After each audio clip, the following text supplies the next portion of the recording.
Brought to you by TechnoSpark 20 series smartphones. सोचा था मिलकर ही आऊंगा उससे, नजीर तुम लौट कर इतने निढाल क्यों आया। राजस्थान की सियासत में मिलने मिलाने, जबरन मिलाने, जबरन दूर करने का खेल जारी है। कोई दिलो दिमाग से मिल रहा है, कोई दिलो दिमाग से मिलकर भी नहीं मिल रहा है।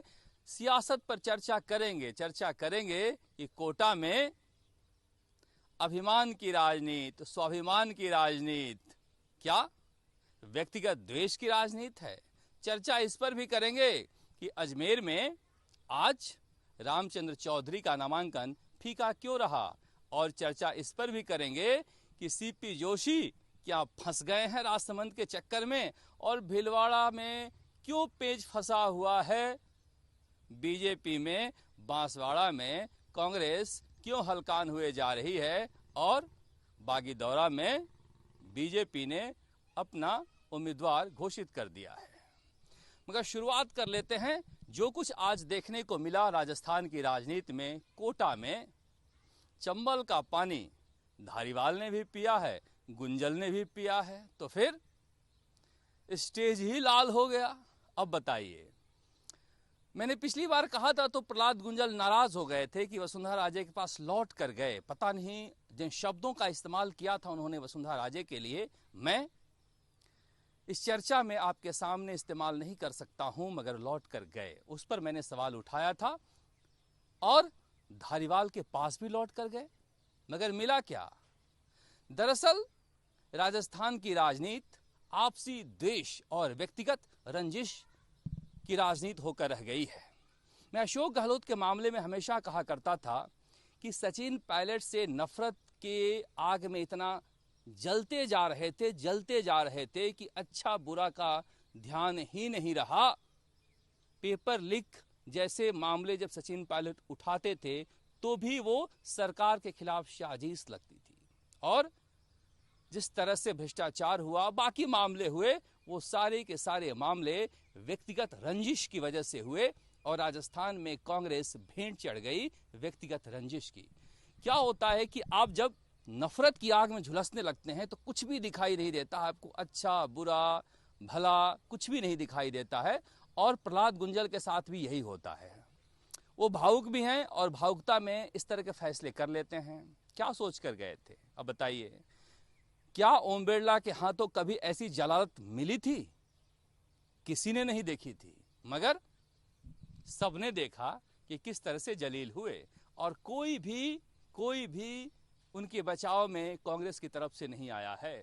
तो क्या साजिशन उन्हें जलील किया गया, और अब क्या करेंगे वो, ये भी समझ में नहीं आ रहा है। दरअसल वो ओम बिरला के खिलाफ व्यक्तिगत रंजिश में इतना झुलसने लगे कि उन्हें पता ही नहीं चला कि हम किसके पास जा रहे हैं। वसुंधरा राजे के पास गए थे तब भी सवाल उठा था कि वसुंधरा सरकार पर गुर्जर समुदाय के हत्या के आरोप थे आरक्षण के समय, और उनसे जा मिले सिर्फ ओम बिरला की दुश्मनी की वजह से। और अभी जब कल गए थे चौखट पर धारीवाल के, बाहर ही कुर्सी लगा के मिले, अपने ड्राइंग रूम में भी नहीं ले गए धारीवाल उनको, मगर उनके घर गए ये मिलने। किस लिए? व्यक्तिगत रंजिश की वजह से। ये भी नहीं सोचा कि 25 सितंबर को जब समाज ने अरमान लगाया था, जिस समाज के नुमाइंदगी करने का दम भरते हैं, उन उम्मीदों के हत्यारे कोई और नहीं बल्कि शांति धारीवाल ही थे। 25 सितंबर आपको याद है, मगर व्यक्तिगत रंजिश में वो नफरत की आग में इतने झुलसने लगे कि जिस समाज के वोट के नाम पर राजनीति करते आए हैं उन्हें भी पीछे छोड़ दिया और चले गए शांति धारीवाल के घर। मिला क्या? सार्वजनिक रूप से जिस तरह से जलील किया है शांति धारीवाल ने, मुझे लग रहा है कि प्रहलाद गुंजल के राजनीति में आज तक किसी ने जलील नहीं किया होगा। स्टेज पर बैठाया और माइक लेकर कहा कि जो भी आरोप आपने लगाए हैं वो वापस लीजिए, तब मैं आपको समर्थन दूंगा। स्टेज पर भी जाकर यही कहा, और प्रहलाद गुंजल ने क्या कहा? मुझे आप जलील कर रहे हो, मैं ये जलालत बर्दाश्त नहीं करूंगा। नहीं करोगे तो कहां जाओगे? जो अपना घर छोड़ देता है तो फिर उसके साथ यही होता है। दरअसल ये लोकसभा का चुनाव है, ये प्रधानमंत्री नरेंद्र मोदी के कामकाज पर चुनाव है, मगर राजस्थान में व्यक्तिगत रंजिश के चुनाव ज़्यादा हो रहे हैं, चाहे कोटा हो या फिर मैं सुन रहा था राहुल कसवा को भाषण देते हुए, और सुनने के बाद मुझे यही लगा कि राजेंद्र राठौड़ ने राहुल कसवा को नेता बना दिया। वहां पर भी कहीं से भी देश को लेकर चर्चा नहीं हो रही है। पूरे भाषण में राहुल कसवा के आप कहीं भी उठाकर देख लीजिए, मोदी सरकार पर, बीजेपी पर वो हमला नहीं बोलते हैं, मगर वो राजेंद्र राठौड़ पर हमला बोलते हैं। जैसे लोकसभा का चुनाव राजेंद्र राठौड़ के लिए ही हो रहा है, और नागौर की भी वही हालत है। नागौर में भी ज्योति मिर्धा को रोकने के लिए हनुमान बेनीवाल कांग्रेस के पास चले गए, जिसके बारे में, जिसके नेता के बारे में न जाने क्या क्या कहा था। मगर ठीक है, हनुमान बेनीवाल फिर भी लोकतंत्र बचाने के नाम पर गए हैं, मगर बाकी नेता लोकतंत्र बचाने के नाम पर नहीं गए हैं, बल्कि आपसी रंजिश की वजह से गए हैं। और पूरी राजनीति जो है राजस्थान की, वो जाति की राजनीति भी देख लीजिए, अब आपसी रंजिश की राजनीति हो गई है। अब रामचंद्र चौधरी ने आज अजमेर में नामांकन दाखिल कर दिया। अशोक गहलोत आएंगे, ये ऑडियो जारी किया था रामचंद्र चौधरी ने, मगर जिस तरह के मामले सामने आए, जिस तरह के उनके वक्तव्य सामने आए, ट्वीट सामने आए, अशोक गहलोत पर्दे के पीछे रहे और गोविंद सिंह डोटासरा भी नहीं गए, और भेजा किसे? धर्मेंद्र राठौड़ को। विकास चौधरी की मजबूरी थी, सचिन पायलट विकास चौधरी और शिव प्रकाश दोनों में से एक को टिकट देने के लिए कह रहे थे, इसलिए जाना पड़ा। साथ में जो शिव प्रकाश को हराने के लिए काम कर रहे थे नसीराबाद में, वो उनके चाचा हैं, रिश्तेदार हैं, वो दूसरा गुट गया था। वो भी आपसी रंजिश की वजह से, देखिए, वो भी आपसी रंजिश की वजह से, यानी कि शिव प्रकाश को हराने वाला गुट रामचंद्र चौधरी के पास गया था। हराने वाला इसलिए मैं कह सकता हूं कि जहां से वो प्रधान हैं, महेंद्र गुजर का इलाका है जो उनके परिवार के, वहीं से वो शिव प्रकाश पीछे रह गए थे, जिसकी वजह से उनकी हार हुई, बाकी जगह लीड लिए थे। मगर रामचंद्र चौधरी का नामांकन इतना फीका क्यों रहा, और धर्मेंद्र राठौड़ के फटकारे अजमेर में क्यों चल रहे हैं? जितनी गालियां वो दिए थे सचिन पायलट को, जिसकी वजह से रघु शर्मा भी नामांकन में नहीं पहुंचे, तो ये स्थिति है कांग्रेस की। आप देख लीजिए किन परिस्थितियों से गुजर रहे हैं।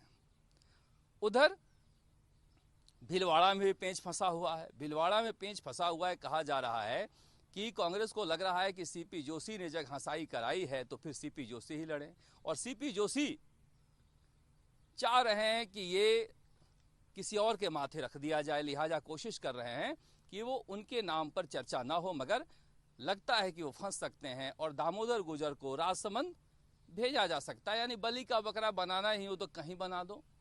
तो ये एक सोच आ गई है। उधर बांसवाड़ा सीट को लेकर बाप पार्टी का ऐसा मानना है कि कांग्रेस अपना उम्मीदवार खड़ा करेगी तो वो बीजेपी का वोट काटेगी, आदिवासियों का वोट काटने की कुव्वत अब उनमें है नहीं, इसलिए वो समझौता करना नहीं चाहते हैं। उधर उनके पास ढंग का कैंडिडेट नहीं है कांग्रेस के पास। कांग्रेस सोचती है कम से कम यहां तो हार ही रहे हैं, बाकी जो इलाका है उदयपुर का या फिर चित्तौड़ का, चित्तौड़ में भी 2 विधानसभा आते हैं प्रतापगढ़ के, या फिर जालोर सिरोही का, वहां पर कम से कम बाप सहायता कर दे हमारी, तो वहां एक अलग गणित है। मगर बीजेपी में भीलवाड़ा की गुत्थी अब धीरे धीरे सुलझने लगी है। अशोक कोठारी को संघ ने आज बुलाया था, लंबी चर्चा हुई, और ऐसा लग रहा है कि अब बीजेपी और संघ के बीच शायद झगड़ा सुलझ जाए, और आज शाम या कल एक बीजेपी के उम्मीदवार वहां पर आ जाएं जो बाकी हैं। मगर क्या संघ और बीजेपी का जो झगड़ा है वो इतना ज़्यादा बढ़ जाना बीजेपी की सबसे सेफ सीट पर अच्छी बात है क्या? यानी बीजेपी के अंदर भी सब कुछ ठीक नहीं है, क्योंकि देखिए कहा जा रहा है कि बीजेपी में जिन सीटों पर बात की जा रही है कि कांग्रेस अच्छी है, वहां अंदर खाने बीजेपी का एक गुट पूरी तरह से कांग्रेस के साथ लगा हुआ है, और लगातार फोन की घंटियां घनघना रहे हैं बीजेपी और बीजेपी से जुड़े नेताओं पे, चाहे हाड़ौती हो या फिर शेखावटी का इलाका हो, कि किसी भी तरह से हमें बीजेपी को रोकना है, ऐसी बातें कही जा रही है। पता नहीं सच क्या है, वो कौन है, आप भी समझ सकते हैं, हम भी समझ सकते हैं। मगर डॉक्टर किरोड़ी लाल मीणा दिल्ली क्यों बैठे हैं, यह भी किसी को समझ में नहीं आ रहा है। डॉक्टर किरोड़ी लाल मीणा की जरूरत दौसा में है, डॉक्टर किरोड़ी लाल मीणा की जरूरत सवाई माधोपुर में है, मगर वो दिल्ली बैठे हुए हैं। और जब तक बाबा का इशारा होगा नहीं, कांग्रेस को जो इस बार घाटा हुआ है मीणा वोट बैंक का, वो भरपाई करती हुई दिखाई दे रही है। विधानसभा चुनाव में अप्रत्याशित रूप से मीणा समुदाय के लोग जुड़े थे बीजेपी से। अगर बाबा किरोड़ी लाल मीणा घर बैठे रहे और फिर दिल्ली भी बैठे रहे तो बड़ा नुकसान हो सकता है। क्या बाबा के मान मनोबल जारी है और मान जाएंगे क्या? उधर नरेश मीणा ने अपने समर्थकों से पूछा मोबाइल पर कि हमें क्या करना चाहिए अगर हम जो मुद्दे उठाए हैं उस पर कुछ आश्वासन मिलता है।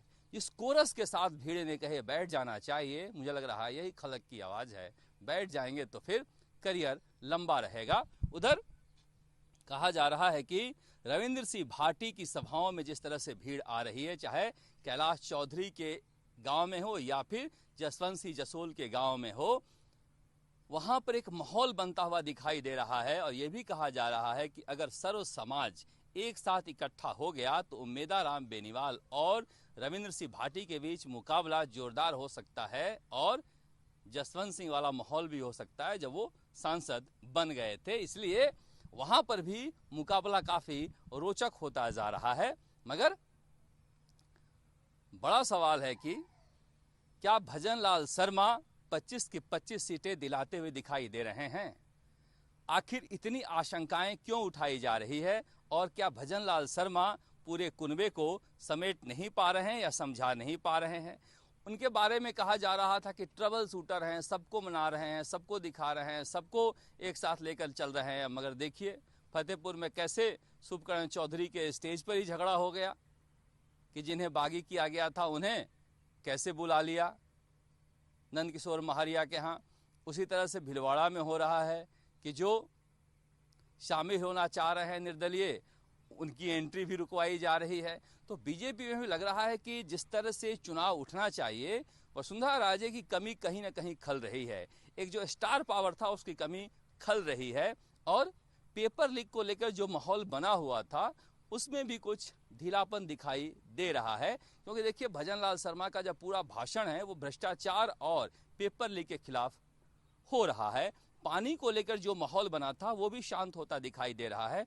मुझे लग रहा है कि सब इंतजार कर रहे हैं कि प्रधानमंत्री नरेंद्र मोदी की रैली कब शुरू हो और एक माहौल बने। मगर खुद को भी तो कुछ करना चाहिए, पता नहीं। ये भी कहा जा रहा है कि दिल्ली के बीजेपी के नेता डेरा डालना शुरू कर दिए हैं और एक एक सीट को लेकर डैमेज कंट्रोल किया जा रहा है।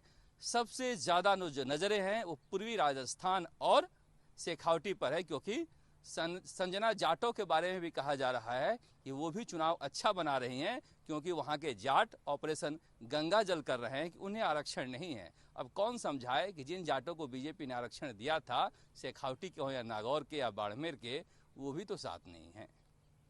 राजस्थान की सियासत पर हम समझाते रहेंगे, बताते रहेंगे आपको। फिलहाल हम जयपुर से दूर हैं, मगर हमारी नज़र राजस्थान पर बनी हुई है और आपसे हम जुड़े रहेंगे। आप देखते हैं राजस्थान तक। नमस्कार। जयपुर से माफ़ कीजिएगा, शरद कुमार।